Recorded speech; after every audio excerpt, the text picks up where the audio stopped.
ನಮಸ್ತೆ. ಜಿ ಕನ್ನಡ ನ್ಯೂಸ್ಗೆ ಸ್ವಾಗತ. ನಾನು ಯಶೋಧ ಪೂಜಾರಿ. ವೀಕ್ಷಕರೇ, ಕೋಣ ಅಕ್ಟೋಬರ್ 31ಕ್ಕೆ ರಿಲೀಸ್ ಆಗ್ತಾ ಇದೆ. ನಾವೆಲ್ಲರೂ ಕೂಡ ಥಿಯೇಟರ್ನಲ್ಲೇ ಹೋಗಿ ನೋಡಬೇಕಾದಂಥ ಸಿನಿಮಾ. ಮೇಯ್ನಾಗಿ ನಿಮ್ಗೆ ಗೊತ್ತೇ ಇದೆ, ತನಿಷಾ ಕುಪ್ಪಣ್ಣ ಅಂತ ಬಂದಾಗ ಬೆಂಕಿ. ಇಲ್ಲಿ ಗಂಡಸರ ಸಮನಾಗಿಂತನೂ ಅಲ್ಲ, ಗಂಡಸರಿಗೂ ಮೇಲಾಗಿ ಕೆಲಸ ಮಾಡುವಂತಹ ಒಂದು ಅದ್ಭುತ ಪ್ರತಿಭೆ ಅಂತಲೇ ಹೇಳಬಹುದು. ನಿರ್ಮಾಪಕಿಯಾಗಿ ಸಾಕಷ್ಟು ಕಲಾವಿದರಿಗೆ ಅನ್ನದಾತರಾಗಬೇಕು ಅನ್ನೋ ಒಂದು ಕನಸನ್ನು ಇಟ್ಕೊಂಡು ಕೋಣ ಅನ್ನೋ ಒಂದು ಅದ್ಭುತ ಸಿನಿಮಾವನ್ನು ಸ್ಯಾಂಡಲ್ವುಡ್ಗೆ ಕೊಡ್ತಾ ಇದ್ದಾರೆ. 31ಕ್ಕೆ ಗ್ರ್ಯಾಂಡಾಗಿ ರಿಲೀಸ್ ಆಗ್ತಾ ಇದೆ. ಬರೀ ಇದಿಷ್ಟೇ ಅಲ್ಲ, ಇನ್ನು ಮುಂದಿನ ದಿನಗಳಲ್ಲೂ ಕೂಡ ನಾನು ನಿರ್ಮಾಪಕಿಯಾಗಿ ಇರ್ತೀನಿ ಅಂತ ಸಾಕಷ್ಟು ಬಾರಿ ಅವರು ಭರವಸೆಯನ್ನು ಕೊಟ್ಟಿದ್ದಾರೆ. ಸೊ ರಿಲೀಸ್ ಹಂತದಲ್ಲಿ ತನಿಷಾ ಅವರ ಎದೆ ಬಡಿತ ಯಾವ ರೀತಿ ಇದೆ, ಎದೆಯಲ್ಲಿ ಢವಢವ ಯಾವ ರೀತಿ ಇದೆ ಅಂತ ಕೇಳುವಂಥ ಪ್ರಯತ್ನವನ್ನು ಮಾಡ್ತೀನಿ. ನನ್ನ ಜೊತೆ ತನಿಷಾ ಕುಪ್ಪಂಡ ಇದ್ದಾರೆ, ಅವ್ರನ್ನ ಕಾರ್ಯಕ್ರಮಕ್ಕೆ ವೆಲ್ಕಮ್ ಮಾಡ್ತೀನಿ. ಮೇಡಮ್ ನಮಸ್ತೆ, ಹೇಗಿದ್ದೀರಾ? ನಮಸ್ತೆ, ಸಖತ್ತಾಗಿದ್ದೀನಿ. ಡವ ಜೋರಾಗಿದೆ.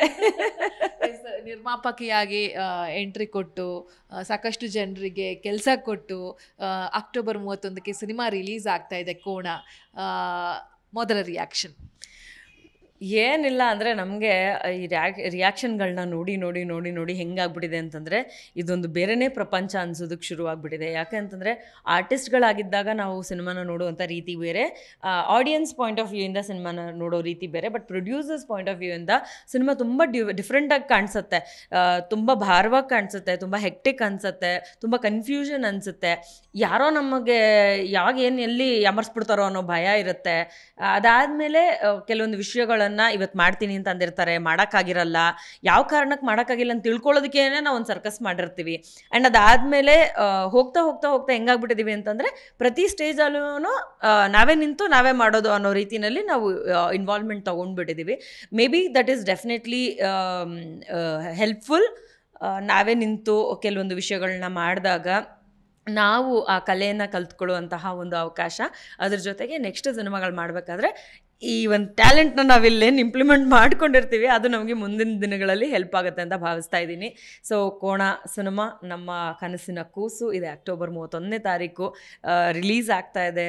ಎಲ್ಲರೂ ಕೂಡ ಸಿನಿಮಾನ ಥಿಯೇಟ್ರಲ್ಲೇ ನೋಡಬೇಕಾಗಿರುವಂತಹ ಒಂದು ಕಾನ್ಸೆಪ್ಟ್ ಇದು. ಒಂದು ಎಂಟರ್ಟೈನ್ಮೆಂಟ್ ಪ್ಯಾಕೇಜ್ನ ನೀವು ನೋಡೋದಕ್ಕೆ ಸಿಗುತ್ತೆ. ದಯವಿಟ್ಟು ಯಾರು ಮಿಸ್ ಮಾಡಬೇಡಿ. ಯಾಕೆ ನಿಮಗೆ ನಾನು ನಿರ್ಮಾಪಕಿ ಆಗಬೇಕು, ನಾನು ಸಿನಿಮಾ ಪ್ರೊಡ್ಯೂಸ್ ಮಾಡಬೇಕು ಅಂತ ನಿಮ್ಗೆ ಯಾಕೆ ಅನ್ನಿಸ್ತು ಅಂತ ಹೇಳಿ? ಹೇಗಿತ್ತು ಆ ಜರ್ನಿ? ಅಷ್ಟು ಈಸಿ ಅಲ್ಲ ಇಲ್ಲೇ ನೋಡ್ತಾ ಇದ್ದೀವಿ ಒದ್ದಾಟ. ಹೇಗಿತ್ತು ನಿರ್ಮಾಪಕಿ ಜರ್ನಿ? ನಟಿ ಅಂತೂ ಅದನ್ನು ಹೊಸದಲ್ಲ, ನಿರ್ಮಾಪಕಿಯ ಜರ್ನಿ ಹೇಗಿತ್ತು ಅಂತ ಹೇಳಿ. ನಟಿಯಾಗಿ ಒಂದು ಸಿನಿಮಾದಲ್ಲಿ ಇನ್ವಾಲ್ವ್ ಆಗೋದು ಬಹಳ ಸುಲಭ ಅನ್ನಿಸ್ತು ಮೊದಲನೇದಾಗಿ. ಎರಡನೇ ವಿಚಾರವನ್ನು ತಗೊಂಡ್ರೆ, ನಿರ್ಮಾಪಕಿ ಆಗಬೇಕು ಅಂತಂದರೆ ಸಿಕ್ಕಾಪಟ್ಟೆ ದುಡ್ಡಿರಬೇಕು ಅನ್ನೋ ಒಂದು ಭಾವನೆ ಇತ್ತು. ದುಡ್ಡಿದ್ದಾಗ ಕೆಲಸಗಳಾಗುತ್ತೆ ಅನ್ನೋಂಥ ಒಂದು ವಿಷಯ ನನ್ನ ತಲೆನಲ್ಲಿ ತುಂಬ ಜನ ಹಾಕಿದ್ರು. ಸೊ ನಾನು ಕೂಡ ಅದನ್ನೇ ನಂಬ್ಕೊಂಡಿದ್ದೆ. ಬಹಳಷ್ಟು ಜನಕ್ಕೆ ಈಗಲೂ ಕೂಡ ಅದೇ ಇರುತ್ತೆ. But when you actually work you will get to know, ಬರೀ ದುಡ್ಡಿದ್ರೆ ಕೆಲಸ ಆಗಲ್ಲ. ಜನ ಕೂಡ ಅಷ್ಟೇ ಸಪೋರ್ಟ್ ಮಾಡಬೇಕು, ಅಷ್ಟೇ ವಿಚಾರಗಳಲ್ಲಿ ನಾವು ಇನ್ವಾಲ್ವ್ ಆಗಬೇಕು. ಆ್ಯಂಡ್ ಪ್ರೊಡ್ಯೂಸರ್ ಆಗಬೇಕು ಅಂತ ಬಂದಾಗ ಬಹಳಷ್ಟು ರೀಸನ್ಗಳಿದ್ದಾವೆ. ಅದರಲ್ಲಿ ಕೆಲವರು ನಮ್ಮನ್ನು ಟ್ರೀಟ್ ಮಾಡಿರುವಂತಹ ವಿಧಾನ, ಇನ್ನು ಕೆಲವು ಬಂದು ಆ ಒಂದು ಅಥಾರಿಟೇಟಿವ್ ಪೊಸಿಷನಲ್ಲಿದ್ದಾಗ ನನಗೊಂಥರ ಖುಷಿ, ಅದು ಪರ್ಸ್ನಲ್ ಖುಷಿ ತನಿಷಂಗೆ. ನಮ್ಮ ಒಂದು ಮಾತನ್ನು ಕೆಲವರು ತುಂಬ ಚೆನ್ನಾಗಿ ಕೇಳ್ತಾರೆ, ಕೆಲವರು ಕೇಳೋಕ್ಕಾಗಲ್ಲ, ಕಷ್ಟ ಆಗ್ಬೋದು. ಇನ್ನು ಕೆಲವ್ರಿಗೆ ಇವಳೊಬ್ಳು ಆರ್ಟಿಸ್ಟು, ಇವಳ ಮಾತು ಏನಪ್ಪ ಕೇಳೋದು ಅನ್ನೋ ರೀತಿ ಒಂದು ಭಾವನೆ ಕೂಡ ಗೊತ್ತಿದ್ದೋ ಗೊತ್ತಿಲ್ಲದೇನೋ ಎಕ್ಸ್ಪ್ರೆಸ್ ಮಾಡಿರೋವಂಥದ್ದಿದೆ. ಬಟ್ ನಾನೇನು ಹೇಳ್ತೀನಿ, ಯಾಕೆ ಆರ್ಟಿಸ್ಟ್ ಆದವರು ಪ್ರೊಡ್ಯೂಸರ್ ಆಗಬಾರ್ದಾ?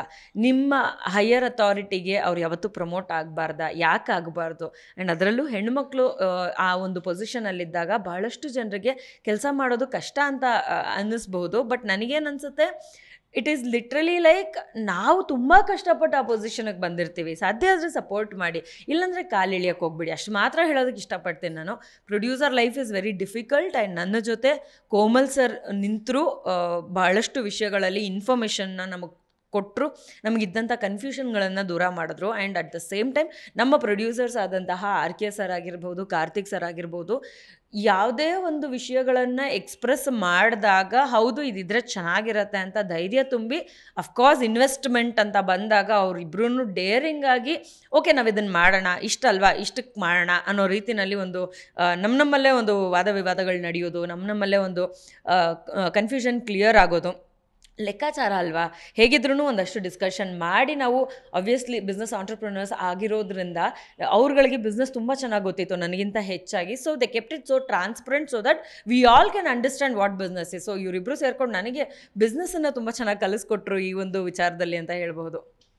ನಾನು ಇಲ್ಲಿ ಗಮನಿಸುವಾಗ ಬಿಗ್ ಬಾಸ್ ಮನೆ ಎಲ್ಲ ಕಲಾವಿದರು ಇಲ್ಲಿದ್ದಾರೆ. ಏನು ಬಿಗ್ ಬಾಸ್ ಮನೆಯಿಂದ ಹೊರಗೆ ಹೋಗಿ ಬಂದ ತಕ್ಷಣ ಎಲ್ಲರೂ ಕೂಡ ಕೋಣ ಅನ್ನೋದೊಂದು ಸಿನಿಮಾ ಸಿಕ್ಕಿಬಿಡ್ತು. ಸೊ ಇವ್ರ ಜೊತೆಲ್ಲ ಕಳೆದಿದ್ದು ಹೇಗಿತ್ತು, ಹೇಗೆ ಇವ್ರನ್ನೆಲ್ಲ ಮೈಂಟೈನ್ ಮಾಡಿದ್ದು, ಬ್ಯಾಲೆನ್ಸ್ ಮಾಡಿದ್ದು ಹೇಗೆ ಅಂತೇಳಿ, ಆ್ಯಂಡ್ ಇವರು ಪಾತ್ರಗಳು ಹೇಗಿರುತ್ತೆ ಸಿನಿಮಾದಲ್ಲಿ ಅಂತ? ಬಹಳಷ್ಟು ಚೆನ್ನಾಗಿರುವಂತಹ ಪಾತ್ರಗಳಿಗೇನೆ ಎಲ್ಲ ಚೆಂದ ಇರುವಂತಹ ಆರ್ಟಿಸ್ಟ್ಗಳು ನಮಗೆ ಸಿಕ್ಕಿದ್ದಾರೆ.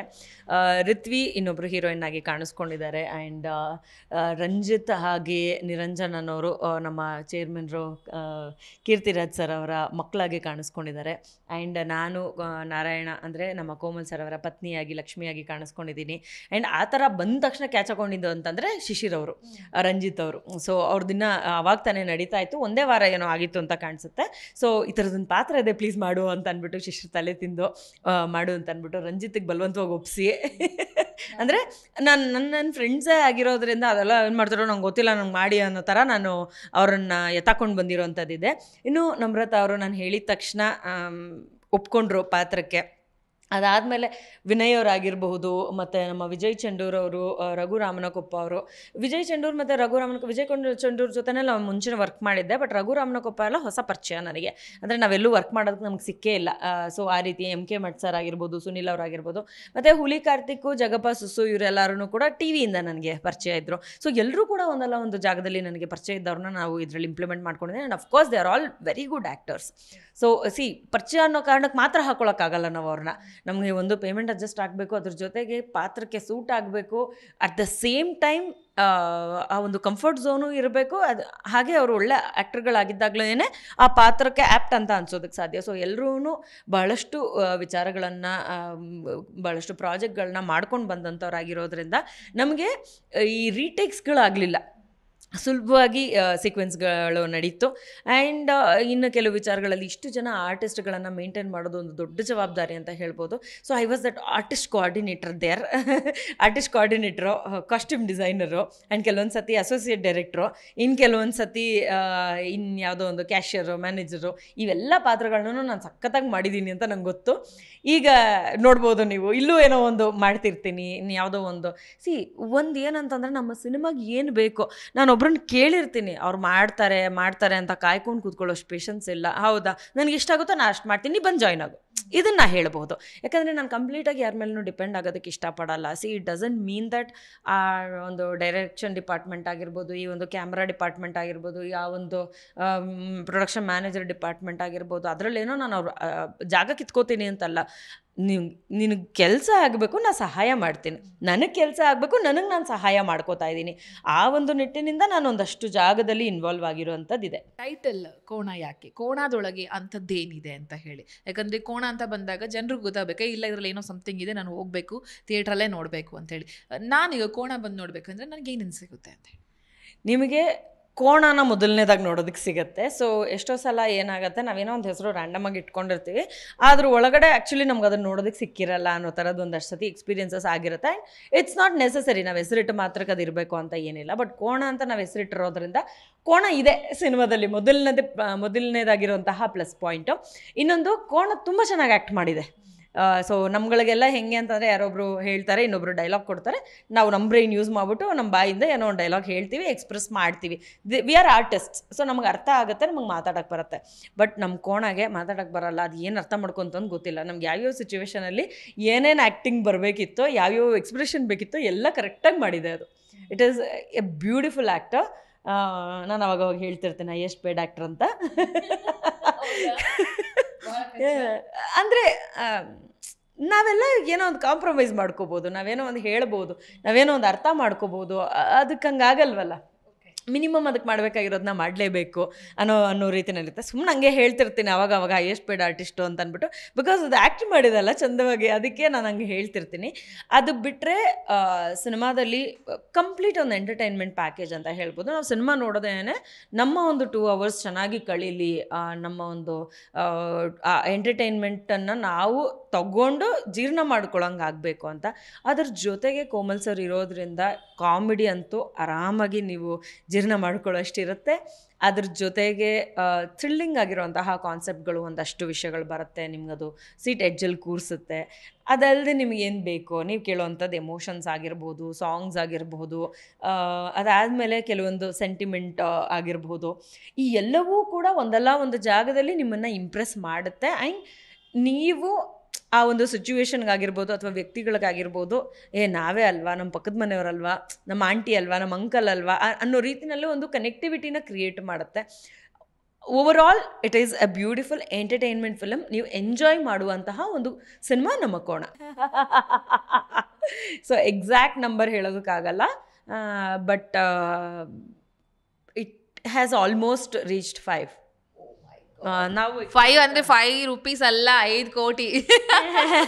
ಅಂದರೆ ನಾವು ಕೂಡ ಅದನ್ನು ಎಕ್ಸ್ಪೆಕ್ಟ್ ಮಾಡಿರಲಿಲ್ಲ. ಬಟ್ ಸಿನಿಮಾ ಮಾಡ್ತಾ ಮಾಡ್ತಾ ಮಾಡ್ತಾ ಎಕ್ವಿಪ್ಮೆಂಟ್ಗಳನ್ನು ಅರ್ಥ ಮಾಡ್ಕೊಳ್ತಾ, ಅದರ ನೀಡ್ ನಮಗೆ ಗೊತ್ತಾಗ್ತಾ, ಅದ್ರ ಜೊತೆಗೆ ನಮ್ಮ ಕ್ವಾಲಿಟಿ ನೋಡಿದ್ರೆ ನಿಮಗೆ ಅರ್ಥ ಆಗಬಹುದು.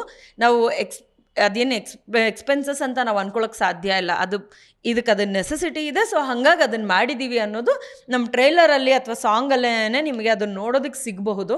ಬಟ್ ಸಿನಿಮಾ ನೋಡಿದಾಗ ಯಾಕೆ ಅಂದರೆ ಕೆಲವ್ರಿಗೆ ಅನಿಸ್ಬೋದು ಇಷ್ಟೆಲ್ಲ ಬೇಕಿತ್ತಾ, ಇದು ಹಂಗೆ ಮಾಡ್ಬೋದಾಗಿತ್ತು, ಹಿಂಗೆ ಮಿನಿಮಮ್ ಖರ್ಚು ಅನ್ನೋದು ಏನಿದೆ ಅದು ಒಂದು ಕಡೆ ಆಯಿತು ಅಂತಂದರೆ, ಈಗ ಎಕ್ಸ್ಟ್ರಾ ಫ್ಯಾಂತಮ್ ಹಾಕೋದಾಗಿರ್ಬೋದು ಅಥವಾ ಇನ್ಯಾವುದೋ ಒಂದು ಬಲೂನ್ ಲೈಟ್ ಯೂಸ್ ಮಾಡೋದಾಗಿರ್ಬೋದು, ಅವೆಲ್ಲನೂ ಇಟ್ಸ್ ವೆರಿ ಎಕ್ಸ್ಪೆನ್ಸಿವ್. ನನಗೂ ಗೊತ್ತಿರಲಿಲ್ಲ, ನಾನು ಇಲ್ಲೇ ಕಲ್ತ್ಕೊಂಡಿರೋದು. ಆ್ಯಂಡ್ ಕೆಲವೊಂದು ಎಕ್ವಿಪ್ಮೆಂಟ್ಸನ್ನು ನಾವು ಯಾವಾಗ ಯೂಸ್ ಮಾಡೋದು, ಮತ್ತು ಜೂನಿಯರ್ ಆರ್ಟಿಸ್ಟ್ಗಳ ಸಂತೆ ಇವೆಲ್ಲ ಆದಾಗ okay this is needed. And ನಾವೊಂದು ಬಜೆಟಲ್ಲಿ ಏನೋ ಒಂದು ಮಾಡ್ಬೋದು ಅಂತ ಏನು ಅಂದ್ಕೊಂಡು ಹೋಗಿರ್ತೀವಿ, ಅಲ್ಲಿನ್ನೇನೋ ಒಂದು ಲೈವ್ ಮ್ಯೂಸಿಕ್ ಬೇಕಾಗುತ್ತೆ, ಇನ್ಯಾವುದೋ ಒಂದು ಎಕ್ಸ್ಟ್ರಾ ಬೇಕಾಗುತ್ತೆ, ನೀಡ್ ಅನ್ನಿಸ್ತು, ಪರವಾಗಿಲ್ಲ ಇನ್ನೊಂದಷ್ಟು ನಾವು ಇದಕ್ಕೆ ಸ್ಪೆಂಡ್ ಮಾಡಿದ್ರೂ we will be happy seeing the project ಅನ್ನೋದು ನಂಬಿಕೆ ನಮಗೇನಿತ್ತಲ್ಲ, ಅದು ನಮ್ಮನ್ನು ಇಲ್ಲಿವರೆಗೂ ಕರ್ಕೊಂಡು ಬಂದಿದೆ. ನಾವು ಸಾಕಷ್ಟು ಬಾರಿ ಟ್ರೋಲ್ಗಳ ಬಗ್ಗೆ ಮಾತಾಡಿದ್ದೀವಿ. ನಾನು ನೀವು ಇಂಟರ್ವ್ಯೂ ಮಾಡಿದಾಗ ಅದೇ ತುಂಬ ಟ್ರೋಲ್ ಆಗಿದ್ದು ಇದೆ, ನೀವು ಮಾತಾಡಿದ್ದು ರೀತಿ. ಈಗ ಗಮನಿಸ್ಬೋದು, ನಾವು ಹೆಣ್ಮಕ್ಳಿಗೆ ನಮಗೆ ಇತ್ತೀಚೆಗೆ ಹೂ ಥರ ಇದ್ಲು, ಹೂಕೋಸ್ ಥರ ಆಗ್ಬಿಟ್ಲು ಅಂತೇಳಿ ನಿಮ್ದು ಅದೊಂದು ಟ್ರೋಲ್ ಓಡ್ತಾ ಇರುತ್ತೆ. ನಿಮಗೆ ಅದನ್ನು ನೋಡಿದಾಗ ಕೋಪ ಬರುತ್ತಾ ಅಥವಾ ಎಂಜಾಯ್ ಮಾಡ್ತೀರಾ ಅಂತ ಹೇಳಿ? ಎರಡೂ ಮಾಡಲ್ಲ, ನಾನು ಅದನ್ನು ಇಗ್ನೋರ್ ಮಾಡ್ತೀನಿ. ಕೋಪನೂ ಬರಲ್ಲ, ನಾನು ಬೇಜಾರು ಮಾಡ್ಕೊಳ್ಳಲ್ಲ, ಅದನ್ನು ಎಂಜಾಯೂ ಮಾಡಲ್ಲ. ಯಾಕೆ ಅಂತಂದರೆ ಏನಂದರೆ ನಾನು ನನ್ನನ್ನೇನು ಮಿರರಲ್ಲಿ ನೋಡ್ಕೊಳ್ಳಲ್ಲ ಅಂತ ಏನಿಲ್ಲ, ಅಥವಾ ನನ್ನ ವೇಟನ್ನು ನಾನೇನು ಚೆಕ್ ಮಾಡಲ್ಲ ಅಂತ ಏನಿಲ್ಲ. ನಾನು 58 kgs ಇದ್ದಾಗ್ಲೂ ನಾನು ಡುಮ್ಮುಕಿದ್ದೀನಿ ಅಂತ ನನಗೆ ಹೇಳಿದವರಿದ್ದಾರೆ. ನಾನು 60 ಆದಾಗ್ಲೂ ಅಂದವರಿದ್ದಾರೆ, ನಾನು 72ನಲ್ಲಿದ್ದಾಗಲೂ ಅಂದವರಿದ್ದಾರೆ, ಇವಾಗಲೂ ಹೇಳ್ತಾರೆ. ಅಂದರೆ ಪ್ರತಿ ಸ್ಟೇಜಲ್ಲೂ ಎವ್ರಿಬಡಿ ಹ್ಯಾಸ್ ಟೋಲ್ಡ್ ಸಮ್ಥಿಂಗ್ಸ್. ನೀನು ಜಾಸ್ತಿ ಆಗ್ಬಿಟ್ಟಿದ್ಯಾ, ನೀನು ಹಂಗಾಗ್ಬಿಟ್ಟಿದ್ಯಾ, ಹ್ಞೂ ಗುರು ಆಯಿತು, ಏನು ಮಾಡೋಕ್ಕಾಗುತ್ತೆ, ಈಗ 1 ವರ್ಷದಿಂದ ನನಗೆ ನಿದ್ದೆ ಇಲ್ಲ, ನೀನು ನಿದ್ದೆ ಕೊಡ್ತಾ ಇದೆಯಾ? C the first step in maintaining your body is like ನೀವು ಕರೆಕ್ಟಾಗಿ ಊಟ ಮಾಡಬೇಕು, ಕರೆಕ್ಟಾಗಿ ನಿದ್ದೆ ಮಾಡಬೇಕು. ನನಗೆ ಅದೇ ಆಗ್ತಾ ಇಲ್ಲ. ನನ್ನ ಜವಾಬ್ದಾರಿಗಳನ್ನ ನೀನು ತೊಗೊಂಡ್ರೆ ಪ್ರಾಬಬ್ಲಿ ನೀನು ಇನ್ನೂ ಡಬಲ್ ಆಗ್ಬೋದು.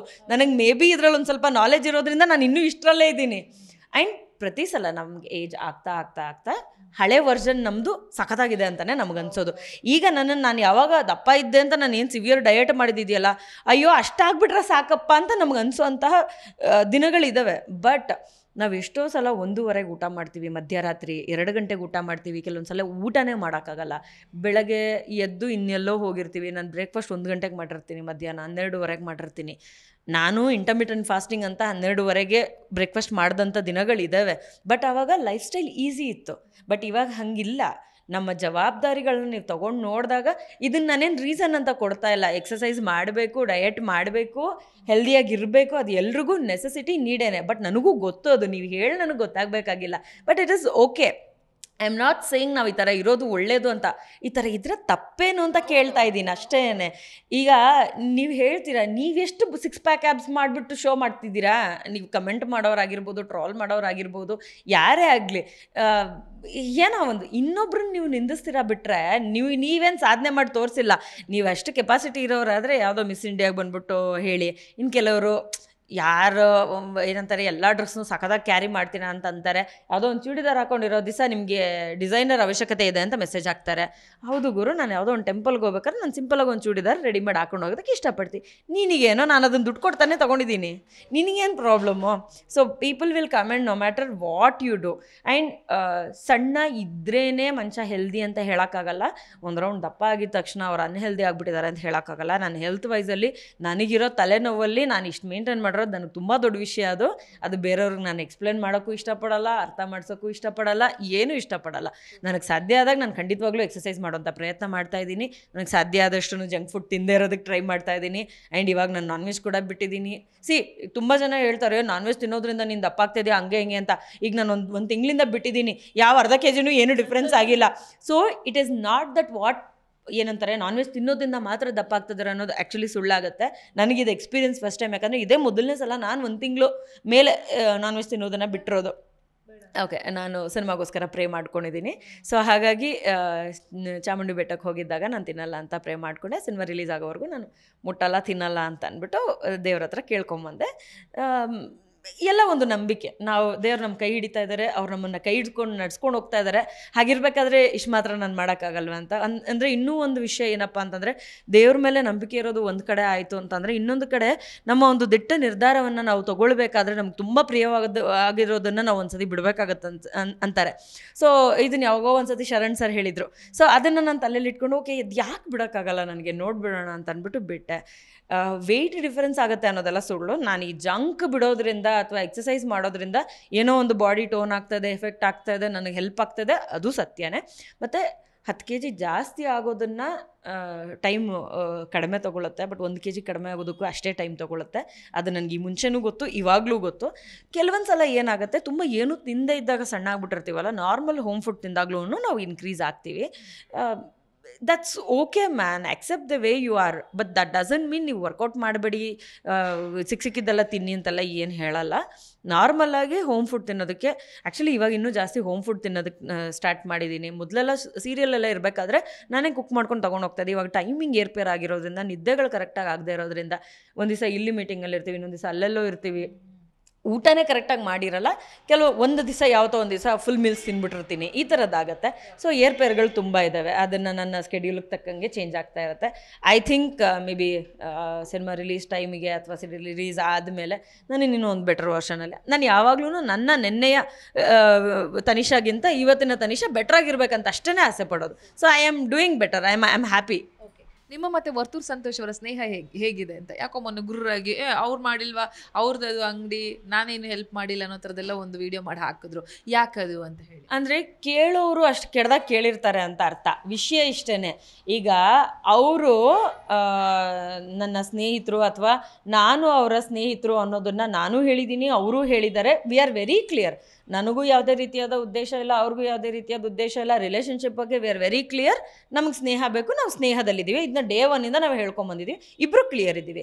ಇನ್ನು ಕೆಲವ್ರಿಗೆ ಏನಂತಂದರೆ, ಈಗ ಸಿನಿಮಾ ಮಾಡಬೇಕಾದ್ರೂ ಕೆಲವ್ರು ಮಾತಾಡ್ತಾರೆ, ಸೀರಿಯಲ್ ಮಾಡಬೇಕಾದ್ರೂ ಕೆಲವ್ರು ಮಾತಾಡ್ತಾರೆ. ಬಟ್ ನಾವು ಇದೇನೋ ಅದೇನೋ ಅಂತ ಮಾಡ್ತಾ ಇರಬೇಕಾದ್ರೆ ಏನಾಗುತ್ತೆ, ಅಟ್ ದ ಎಂಡ್ ಯಾರ್ದು ದುಡ್ಡು? ಇವರು ನಮ್ಮಪ್ಪಂದೇ ದುಡ್ಡಲ್ಲ, ಇನ್ಯಾರಪ್ಪಂದು ದುಡ್ಡು ನಾನು ಯಾಕೆ ಯೂಸ್ ಮಾಡ್ತೀನಿ? ಆ ರೀತಿ ಒಂದು ಯೋಚನೆ ಮಾಡಿ ಹೇಳಬೇಕಲ್ವ. ಸೊ ಅಂದರೆ ಅದನ್ನು ಆ್ಯಕ್ಚುಲಿ ಅವ್ರ ಫ್ಲೋನಲ್ಲೇ ನಾನು ಹೇಳಿದ್ದು. ಅವ್ರು ನಾರ್ಮಲಾಗಿ ಹಂಗೆ ಮಾತಾಡ್ತಾರೆ. ಸೊ ಅವ್ರನ್ನ ಕೇಳಿದರೆ ಅವ್ರು ಇನ್ನೂ ಚೆನ್ನಾಗಿ ಹೇಳಿರೋರು ಅಂತ ಅಂದ್ಬಿಟ್ಟು ನಾನು ಅದನ್ನು ಹೇಳಿದೆ. And I am proud. ನಾನು ಯಾರ ದುಡ್ಡಲ್ಲೂ ಏನೂ ಮಾಡ್ತಾ ಇಲ್ಲ. ನಾವಾಯಿತು, ನಮ್ಮ ಪಾರ್ಟ್ನರ್ ಆಯಿತು, ನಮ್ಮ ಕೆಲಸ ಆಯಿತು, ನಿಯತ್ತಿನ ವರ್ಕ್ ಆಯಿತು, ಇಷ್ಟೇ ನಾನು ಮಾಡ್ತಾ ಇರೋದು. ಅಷ್ಟು ಆಗ್ತಾ ಇದೆ. ಮದುವೆ ಯಾವಾಗ ನೀನು ಯಾಕೆ ಇಲ್ಲದೆ ಇರೋ ಚಿಂತೆ? ಊಟ ಮಾಡಿಲ್ಲ, ಊಟ ಕೊಡಿಸು, ಅದನ್ನು ಬಿಟ್ಬಿಟ್ಟು ಮದುವೆ ಯಾವಾಗ, ಇನ್ನೊಂದು ಯಾವಾಗ ಅಂತ ಅಂದ್ಕೊಂಡು ರಿಲೀಸ್ ಆಗ್ತದೆ ಈಗ ಬೇಕಾಯ್ದು ಅಂತ ಅಲ್ಲ. ನನಗಿರೋ ಟೆನ್ಷನಲ್ಲಿ ನನ್ನೇ ನಾನು ನೋಡ್ಕೊಳಕ್ಕಾಗ್ತಾ ಇಲ್ಲ, ಇನ್ನೊಂದು ಮನುಷ್ಯನ ನಾ ಹೆಂಗೆ ನೋಡ್ಕೊಳ್ಳಪ್ಪ? ಸಿನಿಮಾ ಎಲ್ಲ ರಿಲೀಸ್ ಆಗಲಿ, ಸೂಪರ್ ಡೂಪರ್ ಹಿಟ್ ಆಗಲಿ, 100% ಕ್ವಾಲಿಟಿ ವೈಸು ಆ್ಯಂಡ್ ಎಲ್ಲ ನೋಡ್ತಿದ್ದಾಗ ಜನ ಇದನ್ನು ಸ್ವೀಕರಿಸ್ತಾರೆ, ಒಪ್ಕೋತಾರೆ ಅನಿಸುತ್ತೆ. ಫೈನಲಿ ಜನರನ್ನ ಥಿಯೇಟ್ರಿಗೆ ಕರೆದು ಬಿಡಿ. ನಾನು ತನಿಷಾ ಕುಪ್ಪಂಡ. ಇಲ್ಲಿವರೆಗೂ ನನ್ನನ್ನು ಆ್ಯಕ್ಟರ್ ಆಗಿ ನೋಡಿದ್ದೀರಿ, ಬಿಗ್ ಬಾಸ್ ಕಂಟೆಸ್ಟೆಂಟ್ ಆಗಿ ನೋಡಿದ್ದೀರಿ. ನಮ್ಮ ಸಿನಿಮಾ ಕೋಣ ಇದೇ ಅಕ್ಟೋಬರ್ 31ನೇ ತಾರೀಕು ರಿಲೀಸ್ ಆಗ್ತಾ ಇದೆ. ನಮ್ಮ ಕೋಮಲ್ ಸರ್ ಹೀರೋ. ಅವ್ರ ಜೊತೆ ವರ್ಕ್ ಮಾಡೋದಕ್ಕೆ ನನ್ನಂಥ ಆರ್ಟಿಸ್ಟ್ಗಳು ಬಹಳಷ್ಟು ಪುಣ್ಯ ಮಾಡಿರಬೇಕು. ಇಲ್ಲಾಂತಂದರೆ ಅಂಥ ಒಳ್ಳೆ ಹೀರೋ ಸಿಗೋದಕ್ಕೆ ಸಾಧ್ಯನೇ ಇಲ್ಲ. ನಾನು ಅವರ ಹೆಂಡತಿಯಾಗಿ ಪಾತ್ರ ಮಾಡಿದ್ದೀನಿ, ಲಕ್ಷ್ಮಿ ಪಾತ್ರದಲ್ಲಿ ಕಾಣಿಸ್ಕೋತಾ ಇದ್ದೀನಿ. ಒಂದು ವಿಭಿನ್ನವಾದ ಪಾತ್ರ, ನೀವೆಲ್ಲರೂ ಬಾಚಿ ನನ್ನನ್ನು ಅಪ್ಕೊಳ್ಳೋಂತಹ ಒಂದು ಪಾತ್ರ. ಜೊತೆಗೆ ಬಹಳಷ್ಟು ಜನ ನನ್ನ ಸ್ನೇಹಿತರು ಕೈಗೂಡಿಸಿ ಇಲ್ಲಿ ತುಂಬ ಚೆನ್ನಾಗಿ ಆ್ಯಕ್ಟ್ ಮಾಡಿದ್ದಾರೆ. ನಿಮಗೆ ಬೇಕಾಗಿರುವಂತಹ ಕಾಮಿಡಿ ಆಗಿರ್ಬೋದು, ಎಂಟರ್ಟೈನ್ಮೆಂಟ್ ಆಗಿರಬಹುದು, ಥ್ರಿಲ್ಲಿಂಗ್ ಆಗಿರಬಹುದು, ಎಲ್ಲ ವಿಷಯಗಳನ್ನೂ ನಾವು ಇನ್ಕ್ಲೂಡ್ ಮಾಡಿದ್ದೀವಿ. ದಯವಿಟ್ಟು ಮಿಸ್ ಮಾಡದೆ ಇದೆ ಅಕ್ಟೋಬರ್ 31ನೇ ತಾರೀಕು ಸಿನಿಮಾನ ಥಿಯೇಟ್ರಲ್ಲಿ ನೋಡಿ. ಆ್ಯಂಡ್ ನನಗೆ ದಯವಿಟ್ಟು ಏನು ಇಷ್ಟ ಆಯಿತು ಅನ್ನೋ ವಿಷಯನ ಕೂಡ ನನಗೆ ತಿಳಿಸ್ಕೊಡಿ. I love you all. ದಯವಿಟ್ಟು ಥಿಯೇಟ್ರ್ ನೋಡಿ, ಥಿಯೇಟ್ರಲ್ಲಿ ಸಿನಿಮಾನ ನೋಡಿ, ನನ್ನನ್ನು ಸಪೋರ್ಟ್ ಮಾಡಿ, ನಮ್ಮ ಟೀಮನ್ನು ಗೆಲ್ಲಿಸಿ. Madam thank you so much. Zee Kannada news and ನಂದೇ ಪ್ರೊಡಕ್ಷನ್ ಒಂಚೂರು ದುಡ್ಡು ಬರೋಂಗೆ ಮಾಡಿ. ಜಿ ಕನ್ನಡ ನ್ಯೂಸ್ ಕಡೆಯಿಂದಲೂ ಕೂಡ ನಿಮ್ಮ ಕೋಣಕ್ಕೆ, ನಿಮ್ಮ ಕೋಣ ಸಿನಿಮಾಗೆ ಆಲ್ ದಿ ಬೆಸ್ಟ್. ಎಲ್ಲವೂ ಶುಭವಾಗುತ್ತೆ. Thank you so much. Thank you so much. This really means a lot to me. ಗೊತ್ತಿದ್ದೋ ಗೊತ್ತಿಲ್ಲದೇನೋ ಎಲ್ಲರೂ ಕೂಡ ನನ್ನನ್ನು ಮೇಲೆ ಎತ್ತಿ ಹಿಡ್ದಿದ್ದೀರಾ, ಸಪೋರ್ಟ್ ಮಾಡಿದ್ದೀರಾ. ನಿಮ್ಮ ಸಪೋರ್ಟ್ ಯಾವಾಗಲೂ ಇರಲಿ. ನಾನು ಮಾಡುವಂತಹ ಪ್ರತಿ ಕೆಲಸದಲ್ಲೂ ನಿಮ್ಮ ಪ್ರೀತಿ, ನಿಮ್ಮ ಸಹಕಾರ ನಾನು ತುಂಬ ಕನ್ಸಿಡರ್ ಮಾಡ್ತೀನಿ. ನನಗೆ ತುಂಬ ಮುಖ್ಯ. ದಯವಿಟ್ಟು ಯಾವಾಗಲೂ ಸಪೋರ್ಟ್ ಮಾಡ್ತಾ ಇರಿ. Thank you so much. ವೀಕ್ಷಕರೇ, ಅಕ್ಟೋಬರ್ 31ಕ್ಕೆ ಕೋಣ ಸಿನಿಮಾ ರಿಲೀಸ್ ಆಗ್ತಿದೆ. ನಾವೆಲ್ಲರೂ ಕೂಡ ಥಿಯೇಟರ್ಗೆ ಹೋಗಿ ಸಿನಿಮಾ ನೋಡಿ ಎಂಜಾಯ್ ಮಾಡೋಣ ಅಂತ ಹೇಳ್ತಾ ಈ ಕಾರ್ಯಕ್ರಮ ಮುಗಿಸ್ತಾ ಇದ್ದೀನಿ. ನೋಡ್ತಾ ಇರಿ ಜಿ ಕನ್ನಡ ನ್ಯೂಸ್, ಸತ್ಯವೇ ಸುದ್ದಿಯ ಜೀವಾಳ.